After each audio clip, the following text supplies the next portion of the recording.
तो आज जो आप लोगों का क्लास है करंट इलेक्ट्रिसिटी चैप्टर का क्लास है, जो काफ़ी इम्पोर्टेंट चैप्टर है। और ये जो चैप्टर्स जो है बोर्ड एग्जाम्स के लिए तो इम्पोर्टेंट है ही। नीट और जेई जब आप एग्जाम देंगे तो नीट और जेई के लिए भी काफ़ी वीवीआई माना जाता है इस चैप्टर को, क्योंकि इसमें जो भी टॉपिक्स है, छोटा छोटा टॉपिक जो है, इससे क्वेश्चंस काफ़ी ऑब्जेक्टिव क्वेश्चन तैयार किया जाता है। आप अभी तक जो चैप्टर्स पढ़े हैं उसी से ये रिलेटेड ये चैप्टर है आपका, चैप्टर 3 है आपका करंट इलेक्ट्रिसिटी।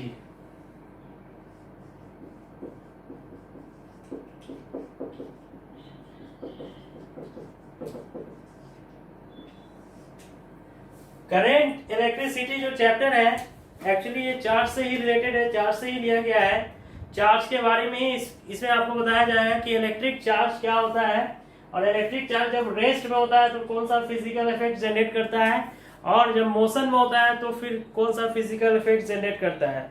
जब कोई चार्ज रेस्ट में होता है तो उसको हम इलेक्ट्रोस्टैटिक्स बोलते हैं, जो आपको 2 चैप्टर में पढ़ा चुके हैं इलेक्ट्रोस्टैटिक्स के बारे में। और जब कोई चार्ज मोशन में होता है, चार्ज जैसे 2 कंडीशन फॉलो करता है। चार्ज आपका रेस्ट में भी रह सकता है और मोशन में भी रह सकता है। जैसे चार्ज आपका रेस्ट में है तो आप इसके बारे में अभी पढ़े थे इलेक्ट्रोस्टैटिक्स में, ये चैप्टर बना दिया था इलेक्ट्रोस्टैटिक्स। इलेक्ट्रोस्टैटिक्स में आपको बताया गया था कि इसका जितने भी फिजिकल इफेक्ट्स था, they are all physical effects. आवाज नहीं आ रहा है? आवाज नहीं आ रहा है? अच्छा, एक मिनट चेक कर लेते हैं।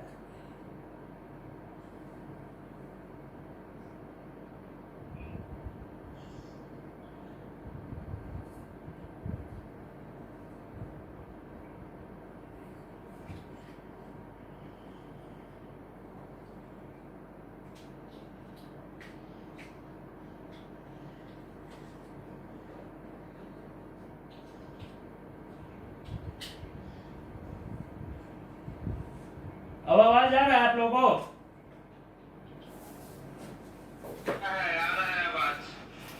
इलेक्ट्रोस्टैटिक्स जो आपको पढ़ाया गया था इलेक्ट्रोस्टैटिक्स के बारे में, तो इसमें आपको इसका जितना भी they are all physical effects, physical effects के बारे में बताया गया था, that are in rest position.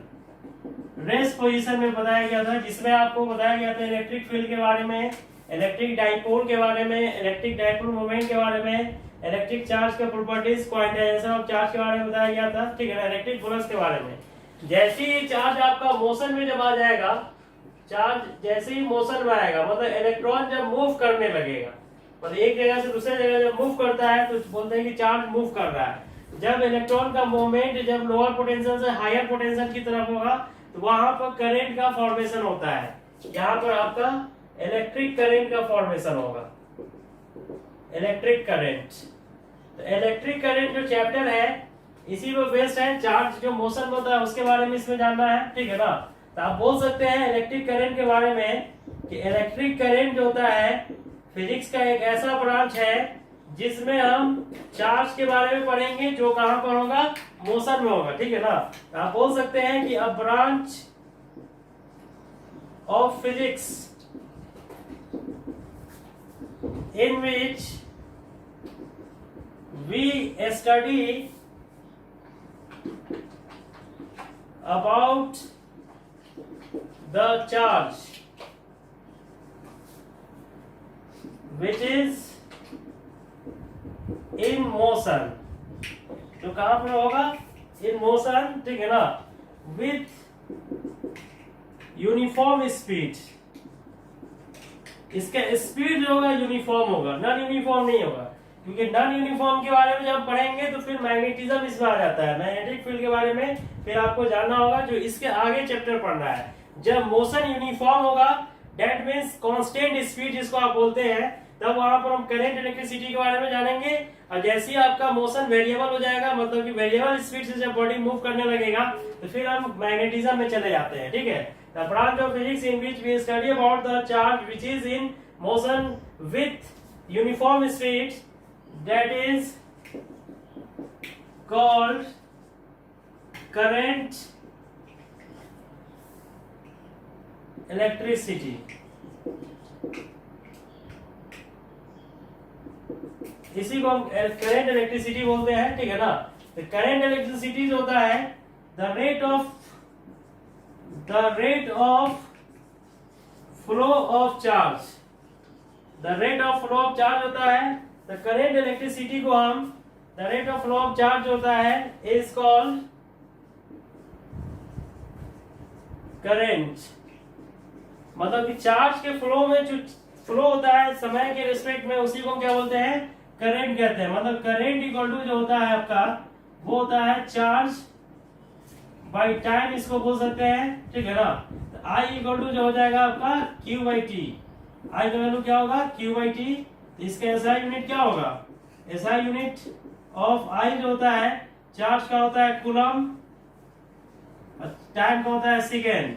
तो ये कूलम पर सेकेंड इसको बोलते हैं, जिसको एम्पियर बोला जाता है।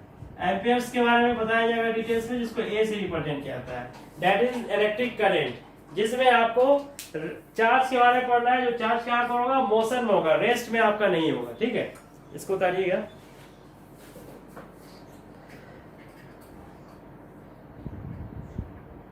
कई टाइप्स होता है, ठीक है। इलेक्ट्रिक करंट का जो टाइप्स होता है, इसमें आपका पहला जो टाइप्स है वो है इंस्टेंटेनियस करंट। फर्स्ट जो टाइप है वो है आपका इंस्टेंटेनियस करंट। इंस्टेंटेनियस करंट को आई इंस्टेंटेनियस दिखाते हैं, ठीक है ना। दूसरा जो टाइप, आवाज नहीं निकालो। दूसरा जो टाइप्स है वो आपका एवरेज करंट है, जिसको आई ए वी से रिप्रेजेंट करते हैं, ठीक है ना। इंस्टेंटेनियस करंट कहने का मतलब क्या होता है, instantaneous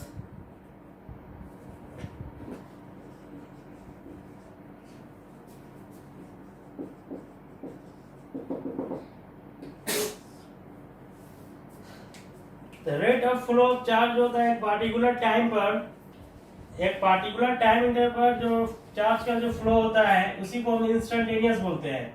the rate of flow of charge at a particular time interval is called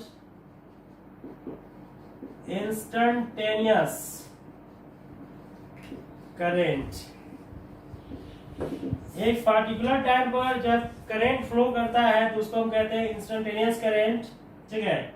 instantaneous current जो होता है आपका INS, इसको dq बाई dt से दिखाया जाता है। और द लिमिट जब हम इसमें यूज करेंगे तो delta Q tends to 0, delta Q by delta T जब हम इसको लिखते हैं तो यही आपका dq बाई dt होता है। इसी को हम इंस्टेंटेनियस करंट कहते हैं।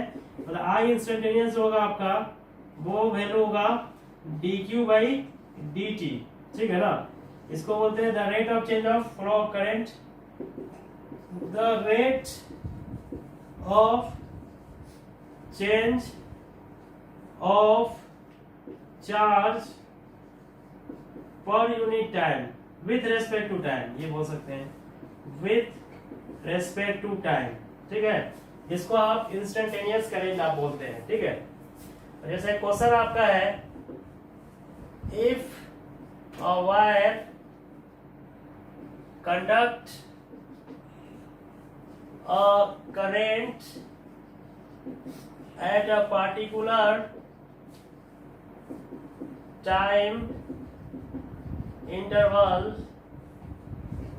t इक्वल टू 2 सेकेंड पर ये कंडक्ट करता है, and charge is flowing through the wire is Q equal to T3 plus 2T plus 5. Then find out the instantaneous current. Instantaneous current आपको निकाल के बताना है। If a wire conduct a current a particular time, जैसे एक wire है जिससे current conduct होता है, ठीक है ना, जैसे ये वायर है आपका और इस वायर से करंट कंडक्ट होता है, मतलब करंट इसमें फ्लो कर रहा है। एक टाइम पे पूछ रहा है, जैसे time t equal to 2 second होगा, यहाँ पर करंट का वैल्यू क्या होगा, जिस टाइम पर पूछता है उसको इंस्टेंटेनियस बोला जाता है, ठीक है ना। तो इस केस में I हमको निकालने के लिए dq बाई dt निकालना पड़ेगा, और dq बाई dt, q का वैल्यू कितना दिया हुआ है t3 प्लस 2t प्लस 5, और डिफरेंशिएशन करना आप लोग जानते ही हैं। t3 का डिफरेंशिएशन कितना होगा 3t स्क्वायर, 2t का 2 हो जाएगा, 5 का 0, मतलब आपका I का वैल्यू जो निकल गया 3t स्क्वायर प्लस 2। यहाँ पर टाइम दिया हुआ है, किस टाइम पर निकालने के लिए बोला है 2 सेकेंड पर, कि 2 सेकेंड पर करंट का वैल्यू क्या होगा I इंस्टेंटेनियस। इस केस में आप 2 पर निकालिएगा, ये वैल्यू आ जाएगा आपका 12 प्लस 2 14 एम्पियर, मतलब 14 एम्पियर करंट होगा उस टाइम पर होगा, मतलब t इक्वल टू 2 सेकेंड पर 14 एम्पियर करंट होगा, that is the instantaneous current, ठीक है। इसको बताइएगा।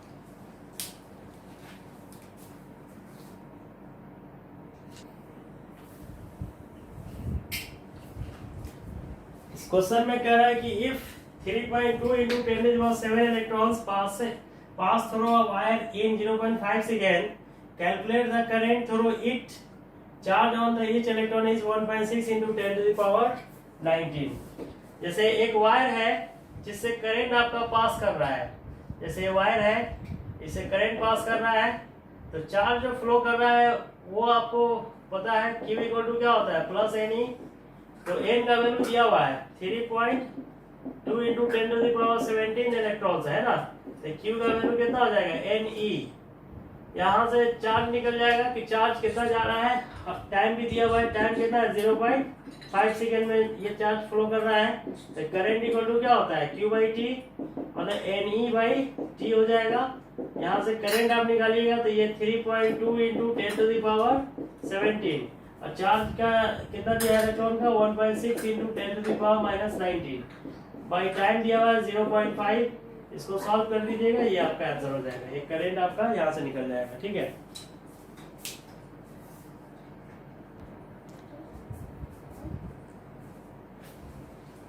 इस क्वेश्चन में कह रहा है कि the charge flowing in a conductor varies with time. Charge एक कंडक्टर से फ्लो कर रहा है, जैसे कंडक्टर दिया हुआ है, ठीक है ना, और इस कंडक्टर से चार्ज फ्लो कर रहा है। चार्ज जो फ्लो कर रहा है वो कितना दिया हुआ है AT minus 1/2 BT square plus 1/6 T3 दिया हुआ है, ठीक है ना। ABC जो है कांस्टेंट है। Then find the initial current. Initial current आपको निकाल के बताना है, इनिशियल करंट क्या होगा। तो करंट आपको निकालना है, तो I इक्वल टू क्या होता है dq बाई dt। यहाँ से वैल्यू जब निकालिएगा तो dy बाई dt, चार्ज दिया हुआ कितना है AT minus 1/2 BT square plus 1/6 T3। इसको जब डिफरेंशिएट कीजिएगा तो a माइनस ये आ जाएगा आपका 1/2 b into 2t, t square का डिफरेंशिएशन 2t होगा, और ये T3 का कितना होगा 3t स्क्वायर, मतलब ये वैल्यू आ जाएगा a माइनस bt प्लस आपका 1/2 ct स्क्वायर। इनिशियल करंट का मतलब क्या होता है, जब टाइम 0 रहा होगा तभी ना इनिशियल करंट निकलेगा। तो टाइम 0 पर जो करंट होगा that is the initial current. तो इनिशियल करंट जो आपको निकालना है तो t का वैल्यू 0 रख दीजिए, a minus b into 0 plus 1/2 c into 0 का स्क्वायर, मतलब इनिशियल करंट आपका जो है ये a है, ये आंसर निकल गया, ठीक है ना। उसके बाद आपको बोला है कि मैक्सिमम सेकेंड में बोला है कि the time after which the value of current reaches maximum और मिनिमम। बोला कि टाइम आपको वो टाइम बताना है जिस पर करंट क्या हो जाएगा मैक्सिमम हो जाएगा। तो मैक्सिमम करंट निकालने के लिए हम क्या करते हैं, जैसे I अगर मैक्सिमम निकालना है तो I मैक्सिमम निकालने के लिए हम dq बाई dt जो निकालते हैं इसको 0 करके देखते हैं, ठीक है ना। dq by dt का वैल्यू क्या करेंगे, I इक्वल टू जो आपका निकला है dq by dt, इसको जीरो करेंगे। यहाँ पर करंट जो होगा मैक्सिमम भी हो सकता है और मिनिमम भी हो सकता है, जब डिफरेंशिएट करके एक बार जब जीरो करते हैं तो इसमें जो I का वैल्यू निकला है आपका, I का वैल्यू कितना निकला है, a minus B T plus 1/2 C T square equal to zero. यहाँ पर जो करंट होगा आपका मैक्सिमम भी हो सकता है और मिनिमम भी हो सकता है। D I by D T निकालना पड़ेगा, नहीं ये निकालना पड़ेगा D I by D T, ये वैल्यू जीरो निकालना पड़ेगा। यहाँ पर करंट क्या होगा, मैक्सिमम और मिनिमम हो सकता है। ये जो वैल्यू आपका आई का value I minus B T plus 1/2 C T square है, तो इसको जब एक बार डिफरेंशिएट करेंगे ये जीरो हो जाएगा, minus B 1/2 C into 2t हो जाएगा, मतलब ये माइनस बी प्लस आपका सी टी हो जाएगा। ये D I by D T निकल गया। तो D I by D T जब निकल गया तो D I by D T को क्या करना है, जीरो करना है। जीरो करेंगे, यहाँ जो वैल्यू आपका आएगा minus B plus C T equal to zero. यहाँ से आपका टी का वैल्यू आ जाएगा बी बाई सी, मतलब टाइम जब बी बाई सी होगा तो करंट क्या होगा, मैक्सिमम और मिनिमम दोनों हो सकता है। बोला the time after which the value of current reaches the maximum value. Maximum value किस टाइम पे पहुंच होगा, at T equal to B by 2 second पर करंट जो होगा आपका, current will be maximum. Maximum और मिनिमम का केस में क्या होता है कि करंट को जो वैल्यू निकालना होगा, जैसे करंट है, चार्ज है, मैग्नेटिक फील्ड हो, इलेक्ट्रिक फील्ड हो, फोर्स हो, वर्क हो, कोई भी वैल्यू निकालना होता है मैक्सिमम और मिनिमम, तो उसको एक बार डिफरेंशिएट करके जीरो कर देते हैं। ये हम 11th में भी बता चुके हैं आपको, ठीक है ना। थर्ड में बोला आपको क्या कि द मैक्सिमम और minimum value of current, maximum और मिनिमम वैल्यू क्या होगा, तो आप टी आई इनिशियल जो आप निकाले थे, आई इनिशियल जो स्टार्टिंग था वो कितना था, ए एम्पियर था, ठीक है ना। और maximum minimum value T equal to B by C पर होगा। यहाँ पर जो आप करंट निकालिएगा आई का वैल्यू, तो 1 minus B T plus current का वैल्यू कितना है, 1 minus B T plus 1/2 C T square है। तो सी टी स्क्वायर है, तो ये वैल्यू जब रखिएगा बी इंटू टी के जगह कितना रखिएगा, बी बाई सी, ये बी बाई सी हो जाएगा 1/2 C into B by C का होल स्क्वायर, और A minus B square by C plus ये आपका हो जाएगा बी स्क्वायर बाई 2c। इसको सॉल्व कीजिएगा, ये कितना आ जाएगा, minus B square by 2c। अब ये जो वैल्यू आपका आ रहा है आई का वैल्यू, ये वैल्यू आपका फाइनल है, T equal to B by C पर निकल रहा है। और टी इनिशियल, आई इनिशियल कितना निकला है, ए। इस दोनों में बड़ा कौन है, तो आई इनिशियल आपका ग्रेटर देन आई फाइनल है। इसका मतलब है कि करंट मिनिमम है, मैक्सिमम नहीं है। मतलब यहाँ पर वैल्यू क्या होगा, मिनिमम करंट निकलेगा। मतलब आई मिनिमम का वैल्यू कितना हो जाएगा, आपको निकालना है मैक्सिमम और मिनिमम वैल्यू ऑफ करंट। तो मिनिमम करंट होगा कितना, a minus B square by 2c, ये आपका आंसर हो जाएगा। ठीक है, ये क्वेश्चंस बोर्ड एग्जाम में पूछा गया है कई बार, और इस तरह क्वेश्चन पूछते ही रहता है, कंपटीशन वगैरह में भी पूछता है, ठीक है ना। इसी तरह से आपको निकालना है एवरेज करंट।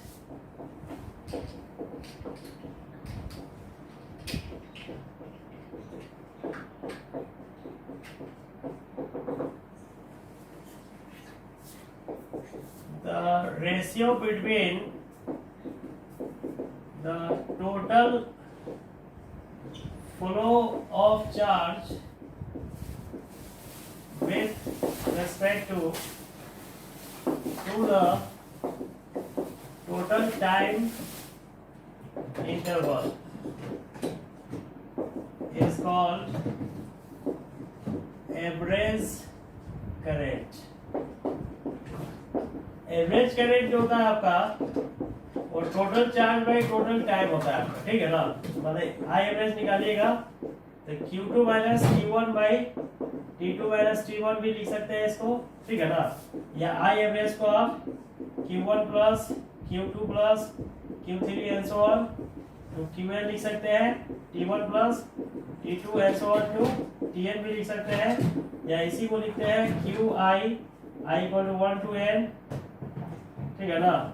इस तरह से टी आई इक्वल टू 1 से n इसको लिखा जाता है एवरेज करंट, ठीक है ना। जैसे आपका है question, an electric circuit passing the charge at t equal to 2 second is q1 equal to 2t square plus 1 and at t equal to 3 second q2 equal to 3t square plus 2t plus 1. Then find out the average current. Average current आपको निकालना है। यहाँ पर जैसे एक wire है जिससे current आपका पास कर रहा है, करंट I1 पास कर रहा है और I2 पास कर रहा है यहाँ पर, ठीक है ना। Q1 और Q2 दिया हुआ है, T1 और T2 दिया हुआ है। तो इसके बीच का जो एवरेज करंट जो निकालिएगा ये Q2 minus Q1 by T2 minus T1 इसको लिखेंगे। यहाँ पर जो वैल्यू होगा आपका 3t square plus 2t plus 1 हो जाएगा, माइनस ये आपका हो जाएगा 2t स्क्वायर प्लस 1 बाई आपका 3 माइनस 1 हो जाएगा। मतलब ये वैल्यू जब निकालिएगा, ठीक है, तो यहाँ पर जो वैल्यू आपका आएगा, क्योंकि यहाँ वैल्यू निकालना होगा टाइम t इक्वल टू आप 3 सेकेंड पर निकालेंगे और t इक्वल टू यहाँ पर आप 2 सेकेंड पर निकालेंगे। तो ये वैल्यू कितना हो जाएगा, ये हो जाएगा आपका 27 प्लस 6 प्लस 1 माइनस ये आपका हो जाएगा 8 प्लस 1 बाई 1। मतलब ये आपका आ जाएगा टोटल कितना, ये हो जाएगा 34 माइनस 9 बाई 1। मतलब ये आपका आ जाएगा आपका 25 एम्पियर। ये आपका एवरेज करंट हो जाएगा, ठीक है।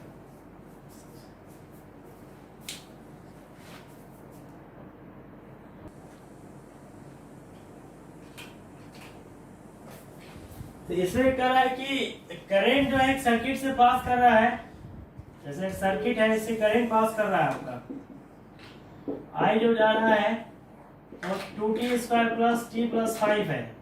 टाइम दिया हुआ है t इक्वल टू 2 सेकेंड से t इक्वल टू 3 सेकेंड के बीच में ये करंट पास कर रहा है। तो चार्ज क्या इससे पास करेगा ये पूछ रहा है। Find out the charge passing through the average charge, इसके बीच में निकालना है तो एवरेज निकालना है, एवरेज निकालना है आपको। तो I इक्वल टू क्या होता है, dq बाई dt होता है। तो dq का वैल्यू कितना हो जाएगा, I dt हो जाएगा। और इसको जब दोनों तरफ इंटीग्रेट कीजिएगा, यहाँ से चार्ज आपका निकल जाएगा t इक्वल टू t1 से t इक्वल टू 2t के बीच में, यही आपका चार्ज दे देगा यहाँ से। तो q का वैल्यू जो निकालिएगा तो t इक्वल टू 2 सेकेंड से 3 सेकेंड के बीच में I का वैल्यू कितना दिया हुआ है, 2t square plus t plus 5 dt। और इंटीग्रेशन करने आपको आता ही होगा क्या, इसका इंटीग्रेशन करेंगे तो कितना होगा 2 into 3 by 3 T square by 2 5t, ये हो जाएगा 2 से 3। ये वैल्यू रखिएगा, अपर लिमिट इसमें रखेंगे 2 बाई 3 का क्यूब प्लस 3 का square by 2 plus 5 into 3 minus 2 रखेंगे तो 2 बाई 3 इंटू 2 का क्यूब प्लस 2 का स्क्वायर बाई 2 प्लस 5 इंटू 2। मतलब ये वैल्यू जो आपका आएगा ये कितना आ जाएगा, ये हो जाएगा आपका 18, ये हो जाएगा आपका 9 बाई 2, ये 15 हो गया, माइनस ये आपका कितना आ जाएगा, ये आ जाएगा आपका 16 बाई 3 प्लस ये हो जाएगा 2 प्लस 10। इसको प्लस कर लीजिएगा, इतना कूलम आपका आंसर हो जाएगा, प्लस माइनस कर लीजिएगा, ठीक है। इस तरह से आपका निकलेगा। तो आज इतना ही रहने देते हैं।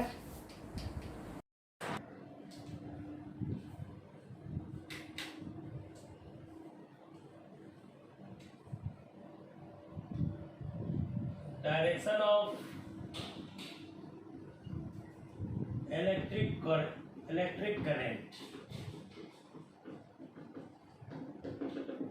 इलेक्ट्रिक करंट का आपको डायरेक्शन पता करना है।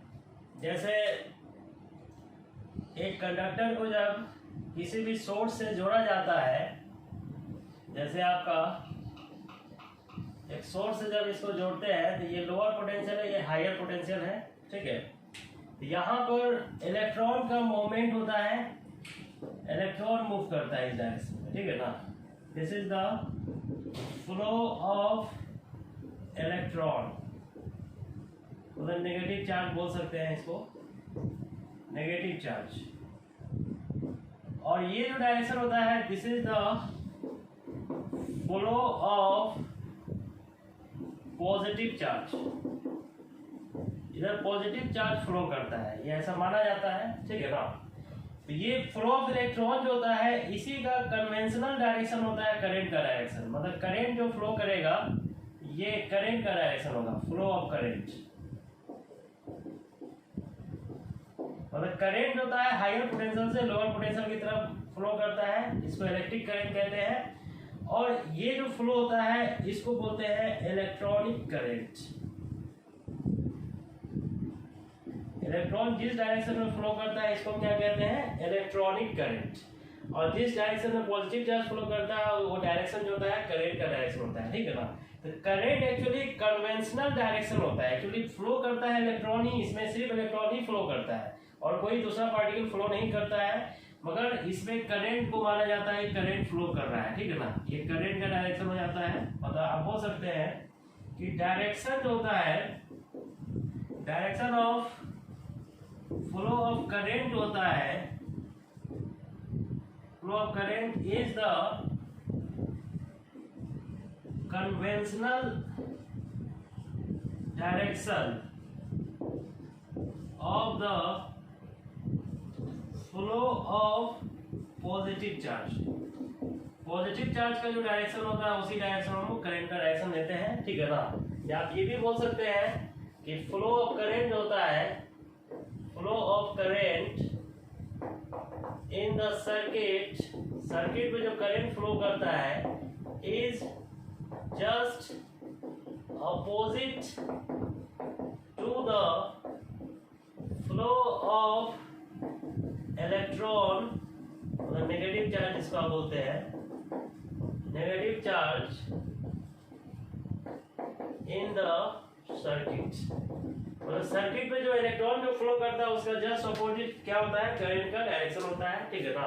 और डायरेक्शन जो होता है फ्लो ऑफ इलेक्ट्रॉन जो होता है फ्रॉम नेगेटिव पोटेंशियल, जिसको आप लोअर पोटेंशियल कहते हैं, lower potential to the higher potential, ये हायर पोटेंशियल की तरफ होता है,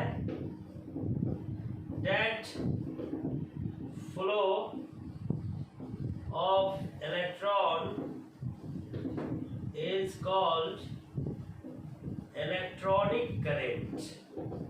इसी को हम इलेक्ट्रॉनिक करंट भी बोलते हैं, ठीक है। इसको बताइएगा।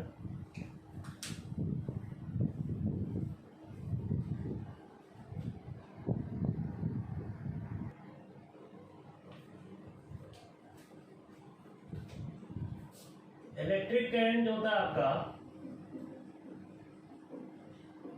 इलेक्ट्रिक करंट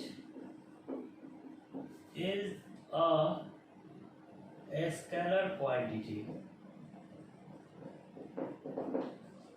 इलेक्ट्रिक करंट को स्केलर क्वांटिटी माना जाता है। एक्चुअली इलेक्ट्रिक करंट जो होता है टेंसर होता है, क्योंकि ये दोनों कंडीशन को फॉलो करता है, मगर यहाँ पर टेंसर के बारे में आपको नहीं पढ़ना है, स्केलर के बारे में पढ़ना है। वेक्टोरियल रूल को ये फॉलो नहीं करता है, ठीक है। और इलेक्ट्रिक करंट होता है आपका, electric current can not be obey the rules of vectorial method, so it cannot be a vector quantity। ये वेक्टर क्वांटिटी नहीं होता है, ठीक है ना। ये वेक्टोरियल मेथड को फॉलो नहीं करता है, इसलिए इसको स्केलर लिया जाता है। मगर कुछ पार्टिकुलर कंडीशन में इसको स्केलर ही लिया जाता है। ऐसे तो टेंसर होता है, जनरली जो होता है, generally electric current is a tensor quantity. ये टेंसर क्वांटिटी होता है। टेंसर क्वांटिटी के बारे में आपको नहीं पढ़ना है, वो आगे आप जब जाइएगा एमएससी वगैरह में तब वहाँ पढ़ना है, ठीक है ना, बीएससी वगैरह में, ठीक है। तो एक जनरली स्केलर को ही आपको यूज करना है। आपका करंट जो है स्केलर क्वांटिटी होता है, क्योंकि current is generally calculated by the simple algebraic methods. Simple algebraic method से इसको कैलकुलेट किया जाता है। जैसे करंट आपका 5 एम्पियर है, करंट आपका 10 एम्पियर है, तो आप इसको आप I1 प्लस I2 को आप 15 एम्पियर लिख सकते हैं। जैसे करंट के बीच में वाले एंगल दिया हुआ है, जैसे दो करंट है आपका और इसके बीच में एंगल 60 डिग्री दिया हुआ है, तो करंट होता है, current can not be depend upon the angle between the two wire. दो वायर के बीच में एंगल होता है, उसको डिपेंड नहीं करता है। अगर एंगल पर डिपेंड करता है तो फिर ये वेक्टर क्वांटिटी हो जाता है। ठीक है, इसको करिए।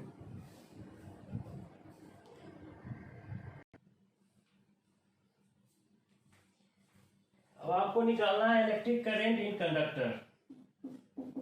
Electric current in conductor.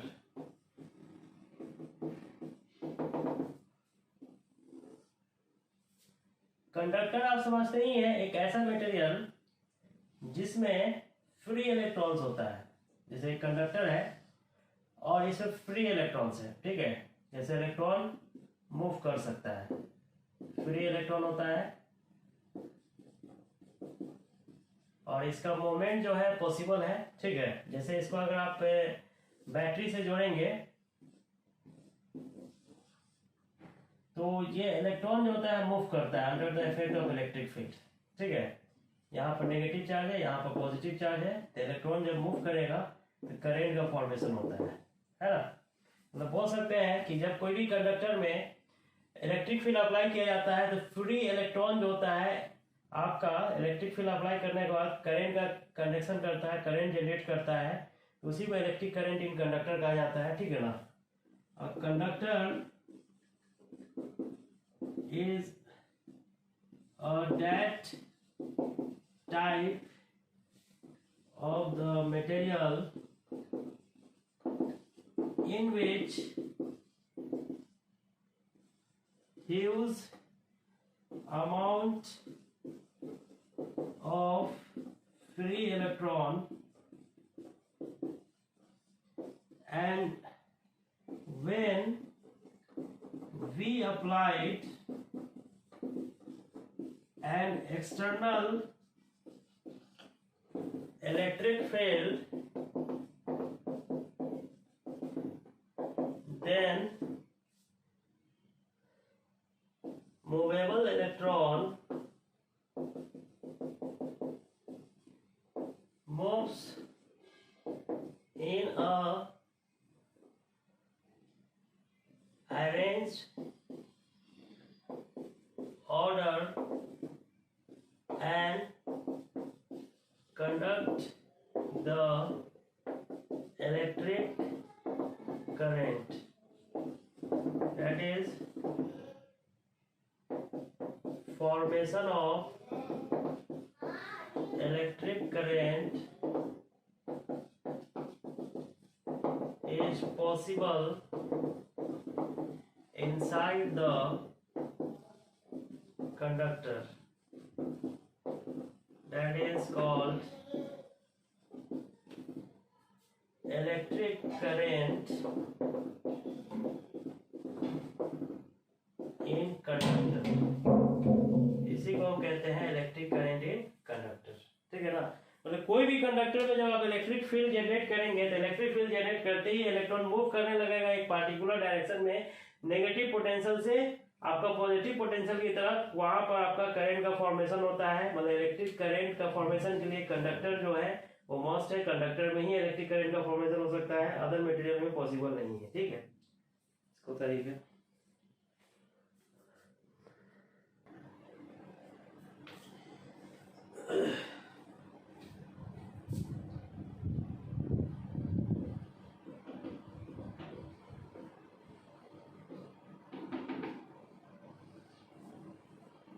Mobility क्या होता है, किसी भी कंडक्टर का एक अपना मोबिलिटी होता है, करंट फॉर्मेशन करने का जो आप बोल सकते हैं टेंडेंसी, पावर जिसको बोल सकते हैं।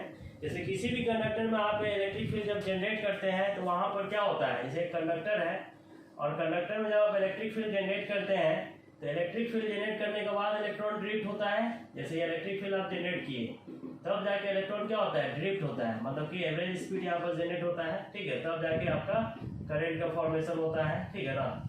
तो आप बोल सकते हैं कि मोबिलिटी जो होता है, mobility of the charge carrier, इसको म्यू से रिप्रेजेंट करते हैं, is conducted the electric current, that is the electron is drifted under the influence of the given electric field intensity, ठीक है, या ये भी बोल सकते हैं the ratio between the drift velocity to the electric field intensity is called mobility. इसी को मोबिलिटी कहते हैं। मतलब मोबिलिटी जो होगा आपका म्यू इक्वल हो जाएगा ड्रिफ्ट वेलोसिटी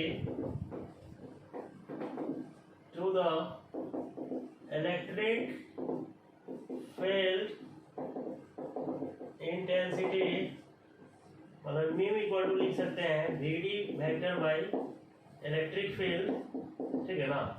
मतलब म्यू इक्वल टू आप वीडी बाई ई लिख सकते हैं, तो वीडी इक्वल टू कितना हो जाएगा, म्यू ई हो जाएगा, ड्रिफ्ट वेलोसिटी को मोबिलिटी के टर्म में भी आप तोड़ सकते हैं, या इलेक्ट्रिक फील्ड जो होगा आपका वीडी बाई मोबिलिटी हो जाएगा, ठीक है ना। तो मोबिलिटी जो होता है आपका mobility of electron, mobility of electron जो होता है जिसको म्यू ई से रिप्रेजेंट करते हैं। तो आप जानते हैं ड्रिफ्ट वेलोसिटी के बारे में कि ड्रिफ्ट वेलोसिटी क्या होता है, ये होता है E tau by M by, drift velocity को अगर हम निकालेंगे तो ये होता है E tau by M by E से ई कट जाएगा तो ई टाउ बाई एम हो जाएगा, ठीक है ना। तो मोबिलिटी ऑफ इलेक्ट्रॉन जो होगा कितना होगा, चार्ज ऑफ इलेक्ट्रॉन, इसको आप क्यू टाउ बाई एम भी लिख सकते हैं, तो इसका charge of electron tau by M हो जाएगा, मास ऑफ इलेक्ट्रॉन, ठीक है ना। अब मोबिलिटी ऑफ होल जो होता है, जैसे जो इलेक्ट्रॉन जहां से मूव करता है वहां पर होल बनता है जिसको आप प्रोटॉन या पॉजिटिव चार्ज कहते हैं। तो मोबिलिटी ऑफ होल जो होगा इसको म्यू एच से रिप्रेजेंट किया जाता है, और म्यू एच का जो वैल्यू होता है वो आपका Q H tau by M H, ठीक है। मतलब एम एच यहाँ पे क्यू एच जो लिख रहे हैं this is the charge of the hole है, ठीक है ना, या इसी को बोलते हैं चार्ज ऑफ द प्रोटॉन भी बोला जाता है, ठीक है ना। जिस जगह से इलेक्ट्रॉन मूव करेगा, जैसे यहाँ से इलेक्ट्रॉन मूव किया, ठीक है ना, तो मूव जैसे ही करेगा तो यहाँ पर होल बन जाता है, ठीक है। इसी होल को बोलते हैं, इसको पॉजिटिव चार्ज बोला जाता है। सेमीकंडक्टर के केस में आपको बताया जाएगा, जब मॉडर्न फिजिक्स पढ़ाएंगे तो आप इसके बारे में बताया जाएगा। और ये जो होता है इसको इलेक्ट्रॉन बोला जाता है, ठीक है ना, जिसको आप क्यू ई से रिप्रेजेंट करेंगे और इसको हम क्यू एस से रिप्रेजेंट करेंगे। मास, इसको मास एम ई से दिखाएंगे, इसको एम एस से दिखाते हैं, ठीक है। तो ये आपका मोबिलिटी ऑफ इलेक्ट्रॉन और मोबिलिटी ऑफ होल निकालने के लिए देगा। तो ये फॉर्मूला आप याद रखिएगा, इससे निकल जाएगा आपका, ठीक है।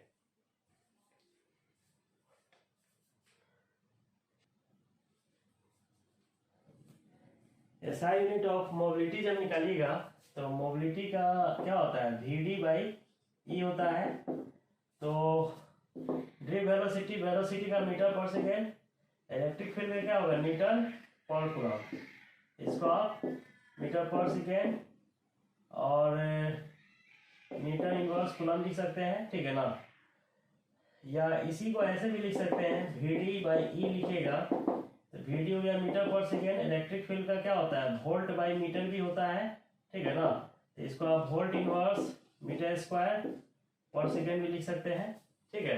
ये भी इसका ऐसा यूनिट होगा, ऐसा unit of mobility, volt inverse. ये सब ऑब्जेक्टिव में पूछ देता है एग्जाम में, खास करके बिहार बोर्ड में दे देता है ये सब निकालने के लिए, तो वहाँ कन्फ्यूजन हो जाएगा, ध्यान रखिएगा। निकालना कोई बड़ा बात नहीं, निकाल सकते हैं आप। न्यूटन इनवर्स पर सेकेंड मीटर पर कूलम होगा, ठीक है ना। डायमेंशन जो इसका होगा, dimension of mu VD by E है। वेलोसिटी का डायमेंशन जानते हैं, LT माइनस 1 होता है। इलेक्ट्रिक फील्ड क्या होता है, फोर्स बाई चार्ज होता है ना। तो यहाँ पर आपका LT इनवर्स चार्ज का होगा AT, फोर्स का क्या होता है ML T माइनस 2। तो इसको सॉल्व कर दीजिएगा, ये आपका हो जाएगा M इनवर्स L से L कट जाएगा, T जाएगा ऊपर में T माइनस 1 और T से T भी कट जाएगा, ठीक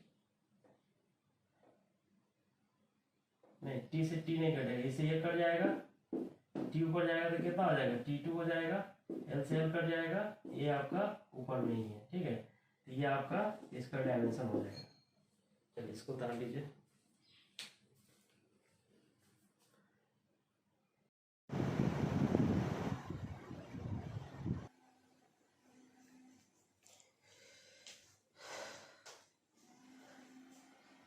ड्रिफ्ट वेलोसिटी और करंट इलेक्ट्रिसिटी के बीच में रिलेशन बता दिए थे पिछले क्लास में। आज आपको पढ़ना है ओम्स लॉ के बारे में। जो पिछले क्लास में हम आपको बताए थे ओम्स लॉ के बारे में कि ओम्स लॉ क्या होता है। ओम्स लॉ का डिडक्शन बताए थे कि ड्रिफ्ट वेलोसिटी और करंट इलेक्ट्रिसिटी से हम ओम्स लॉ को डिडक्ट किए थे, V = IR। उसी को आज डिफाइन करना है ओम्स लॉ को, और ओम्स लॉ पर रेजिस्टेंस निकाला जाएगा। रेजिस्टेंस के जरिए फिर पैरेलल सीरीज के बारे में बताया जाएगा और उस पर न्यूमेरिकल्स कराया जाता है जो बोर्ड एग्जाम में पूछा जाता है आपका। तो ओम्स लॉ क्या होता है पहले समझिएगा आप लोग।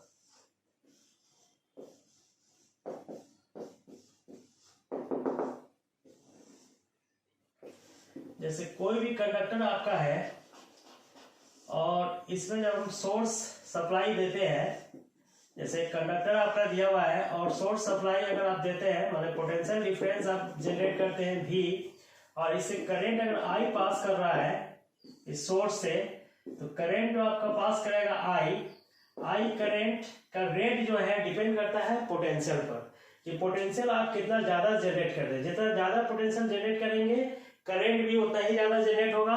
पोटेंशियल कम जनरेट करेंगे तो करंट भी आपका कम जनरेट होगा। मतलब इसका मतलब ये हुआ कि करंट और पोटेंशियल में एक रिलेशन है जो डायरेक्टली रिलेशन है, एक ऐसा रिलेशन जिसमें दोनों एक दूसरे का डायरेक्टली प्रोपोर्शनल है। अगर करंट का रेट को बढ़ा दिया जाएगा तो पोटेंशियल भी बढ़ जाएगा, और पोटेंशियल को बढ़ा दिया जाएगा तो करंट भी बढ़ जाएगा, ठीक है। मगर एक पार्टिकुलर कंडीशन में ऐसा होता है। पार्टिकुलर कंडीशन कहने का मतलब ये है कि इसका जो टेम्परेचर होता है वो कांस्टेंट लिया जाता है, और आपका स्ट्रेन जो होता है उस मटेरियल का वो भी आपका कांस्टेंट लिया जाता है। मतलब इसमें ये बताया गया कि potential difference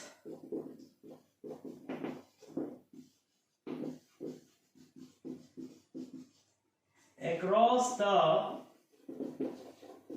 conductor is directly proportional to the supply current, या ये भी बोल सकते हैं कि सप्लाई करंट जो होता है आपका, supply current in the given combination, मतलब गिवन कॉम्बिनेशन में सप्लाई करंट जो होता है is directly proportional to the potential difference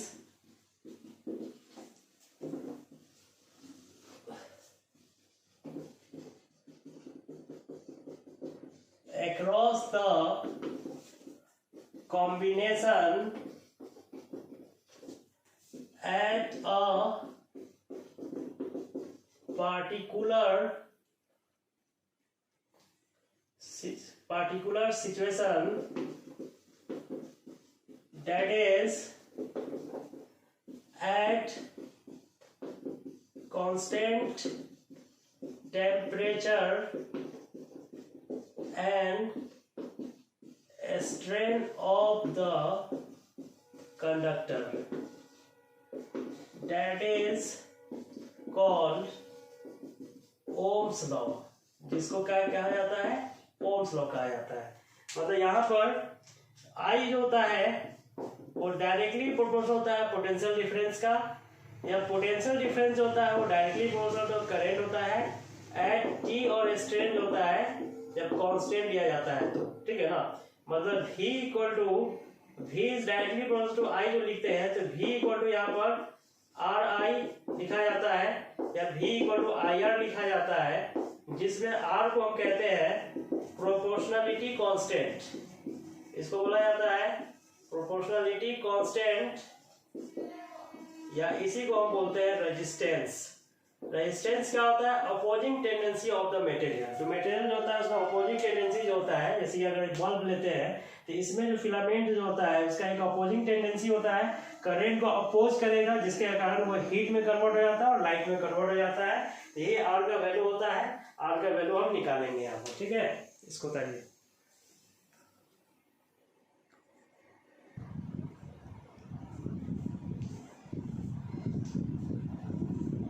graphically अगर इसको दिखाना होगा, graphically Ohm's law is represented by, जैसे V इक्वल टू आप लिखे आई आर, इसे V जो है डायरेक्टली प्रोपोर्शनल टू I है, ठीक है ना। तो ग्राफ जब आप ड्रॉ करेंगे,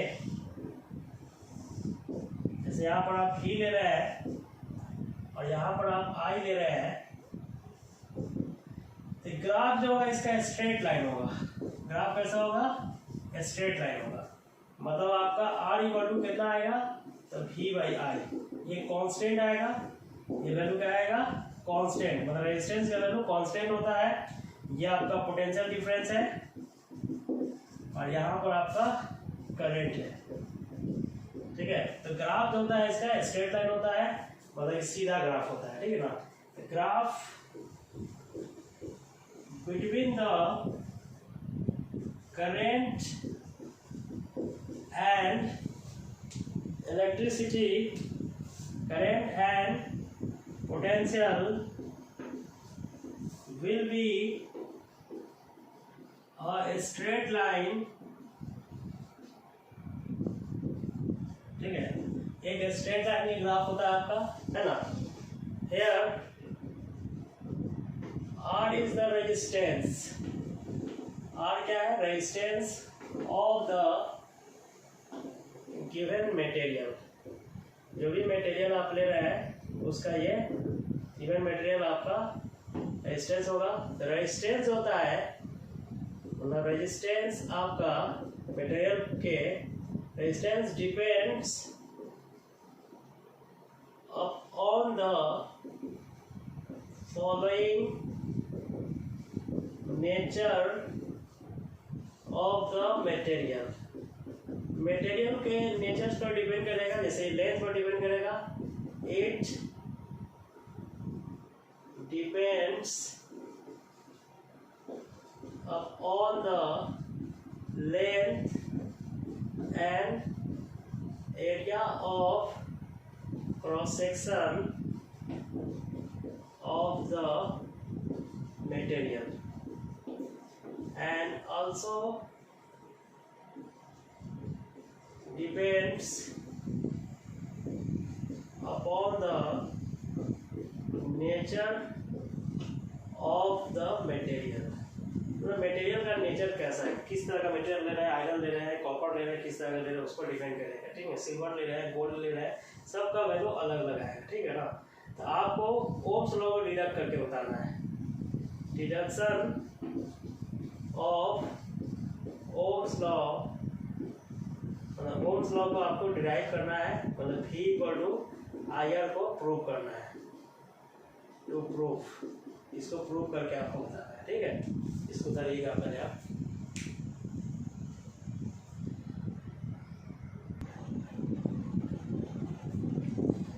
कूलम्ब्स लॉ का डिडक्शन है, कूलम्ब्स लॉ का आपको निकालना है। तो कंडक्टर के केस में आपको बताया था ड्रिफ्ट वेलोसिटी निकालना। जैसे कंडक्टर है और इस कंडक्टर के केस में पोटेंशियल डिफरेंस इसका जो है V है, this is the potential difference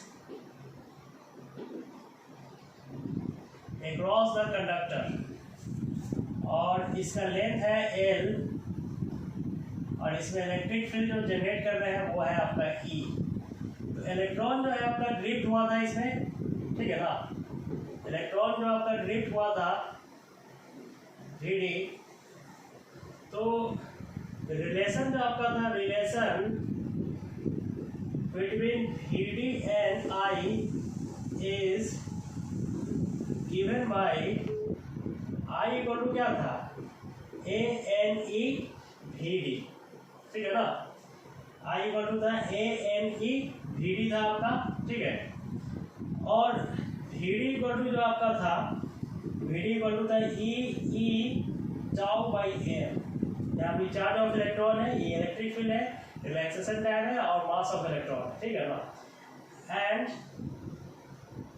आपका E इक्वल टू क्या होता है, V बाई एल, है ना।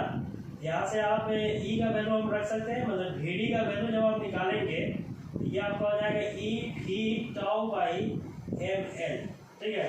तो आप ये रिलेशन जो आपका यहाँ पर दिया हुआ है, फ्रॉम वन से अगर हम बात करें, फ्रॉम वन I का वैल्यू कितना है, A N E V D, तो इसमें जब वैल्यू रखेंगे तो A N E V D का वैल्यू कितना है, E V tau by M L. जब इसको आप सॉल्व कीजिएगा तो आई का वैल्यू यहाँ से जो निकलेगा ये आपका हो जाएगा A N E square tau E by M L, ठीक है। ही इक्वल टू आप इसको लिख सकते हैं M L by A N E square tau into I लिख सकते हैं, ठीक है ना। इसको इधर ले आते हैं, भी को अलग कर देते हैं। यहाँ पर ये जो वैल्यू है here M L square, M L by A N E square tau जो है, this is the constant value. ये क्या है, कांस्टेंट वैल्यू है। हेयर एम क्या है, एम जो है मास ऑफ द इलेक्ट्रॉन, ये इलेक्ट्रॉन का मास है जो कांस्टेंट होता है। ये length of the conductor, conductor का लेंथ है, ये भी कांस्टेंट होता है, ठीक है ना। ये क्या है, तो area of cross section, area of cross section भी कांस्टेंट होता है आपका, ठीक है ना। ये क्या है, तो चार्ज ऑफ इलेक्ट्रॉन, ये भी आपका कांस्टेंट होता है। टाउ क्या है, this is the relaxation time, relaxation time भी आपका कांस्टेंट होता है, ठीक है ना। इसका मतलब ये वैल्यू जो है कांस्टेंट है, जो आर की जगह पर यूज किया गया है, M L by A N E square tau. मतलब रेजिस्टेंस ऑफ द मटेरियल जो होगा ये वैल्यू होगा, रेजिस्टेंस निकालने के लिए अगर मटेरियल का दे देगा तब ये वैल्यू आप से सॉल्व कर सकते हैं। दिस इज द रेजिस्टेंस, ये आपका है रेजिस्टेंस है मटेरियल का, resistance of the given material, जो भी मटेरियल आप यूज करते हैं उसका ये रेजिस्टेंस है। यहाँ से आप जो V इक्वल टू लिख रहे हैं M L by A N E square tau into I जो लिख रहे हैं, इसको जब सॉल्व कीजिएगा तो V इक्वल टू क्या आ जाएगा, आर आई, है ना। तो R is the constant value, R क्या है, कांस्टेंट है, तो V क्या होगा, डायरेक्टली प्रोपोर्शनल टू I, ठीक है ना। This is the Ohm's law, इसी को हम ओम्स लॉ कहते हैं। तो ओम्स लॉ को प्रूव करने के लिए बोलेगा तो आप ऐसे ही प्रूव करके दिखाएंगे, ठीक है ना। क्वेश्चन रहेगा to prove Ohm's law, Ohm's law को प्रूव कीजिए, तो आप ये प्रूव कर देंगे, बहुत सिंपल है। ये वही बच्चा प्रूव कर सकता है जो रेगुलर क्लास चारों लेक्चर किया होगा, वो आसानी से कर लेगा, उसको कहीं दिक्कत नहीं होगा, ठीक है ना।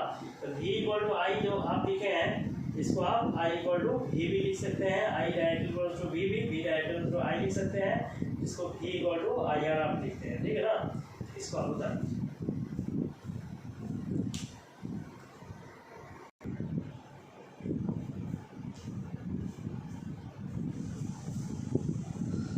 इलेक्ट्रिक रेजिस्टेंस को आप डिफाइन कैसे करेंगे? इलेक्ट्रिक रेजिस्टेंस इसको R से रिप्रेजेंट करते हैं। इलेक्ट्रिक रेजिस्टेंस किसी भी कंडक्टर में अगर हम बात करते हैं, जैसे कंडक्टर आपका दिया हुआ है और इसको जब हम सप्लाई से जोड़ते हैं तो करंट आपका पास करता है इसे, और करंट जो पास करता है इसमें एक अपोजिंग टेंडेंसी होता है, ऑब्स्ट्रक्शन जनरेट होता है जो करंट को रोकना चाहता है। तो रोकने का जो टेंडेंसी होता है फ्लो करंट का, वही टेंडेंसी कराता है रेजिस्टेंस। मतलब आप बोल सकते हैं कि electric resistance of the material is the obstruction caused by the material when current flowing through the material। Obstruction जो होता है, रुकावट जो होता है, फोर्स होता है, जनरेट होता है, उसी को हम इलेक्ट्रिक रेजिस्टेंस कहते हैं। इसको ऐसे भी डिवाइड किया जाता है, इलेक्ट्रिक रेजिस्टेंस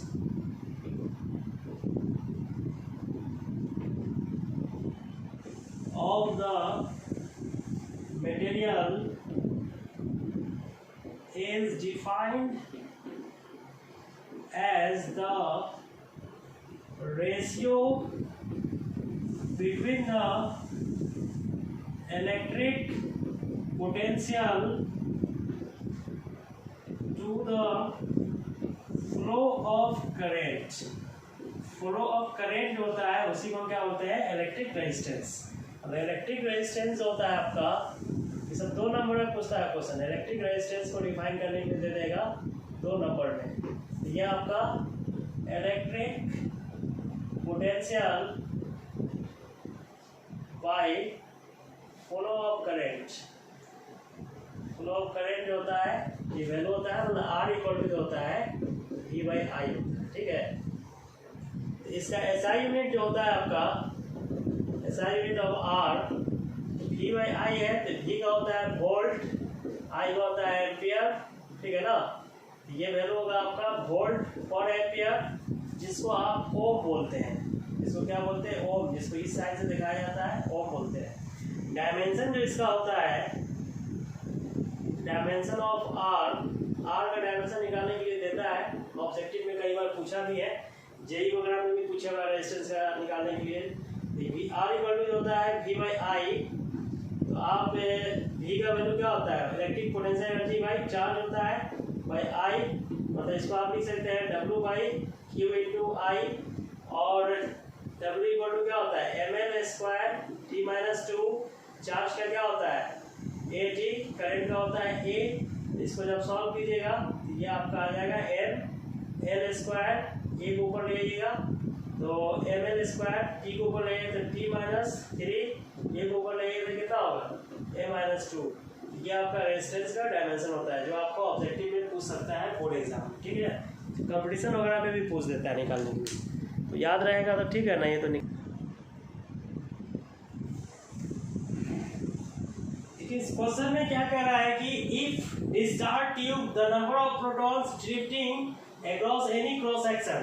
एक ट्यूब है जिसमें प्रोटॉन जो है ड्रिफ्ट कर रहा है, मतलब प्रोटॉन मूव कर रहा है, प्रोटॉन मतलब करंट का फ्लो हो रहा है, सेक्शन इतना पर सेकेंड, मतलब नंबर दिया हुआ प्रोटॉन का, तो यहाँ से करंट निकल जाएगा।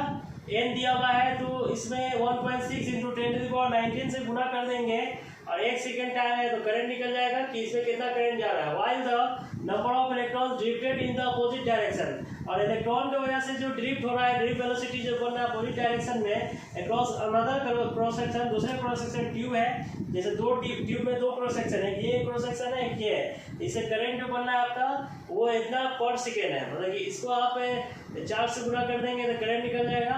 If the voltage across the tube is इतना, अगर ट्यूब में वोल्टेज आपका दिया हुआ है, वोल्टेज आपका V = 240 वोल्ट दिया हुआ है, तो what is the effective resistance of the tube, तो सबसे पहले इफेक्टिव करंट आपको निकालना पड़ेगा। इफेक्टिव करंट पता चल जाएगा तो रेजिस्टेंस भी पता चल जाएगा। आई इफेक्टिव निकालिएगा तो आई इफेक्टिव जो होगा आपका प्रोटॉन जो मूव कर रहा है कितना 1.0 × 10⁻18, चार्ज क्या होगा 1.6 × 10⁻19, इतना करंट बनाएगा प्रोटॉन की वजह से, ठीक है ना। This is the effective current. ये इफेक्टिव करंट है किसका, ड्यू टू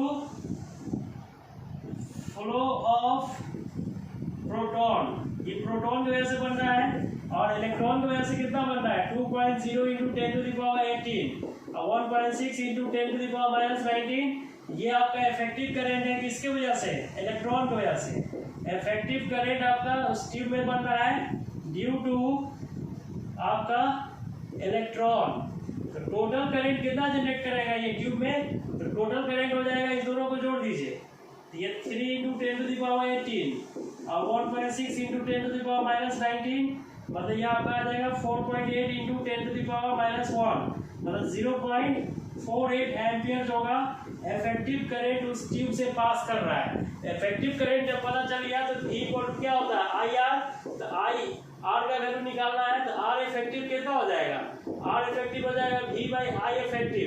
तो V का वैल्यू कितना दिया हुआ है, V का वैल्यू आपका दिया हुआ है 240 और आपका I इफेक्टिव कितना है, ये 0.48 है, इसी में लगा दीजिए, इसलिए कटेगा कितना मरतबे, 2 मरतबे जो कि 10, इसलिए कटेगा 5, मतलब आपका 500 रेजिस्टेंस आपका इफेक्टिव रेजिस्टेंस हो जाएगा उस ट्यूब का इतना रेजिस्टेंस होगा 500 ओम, ठीक है।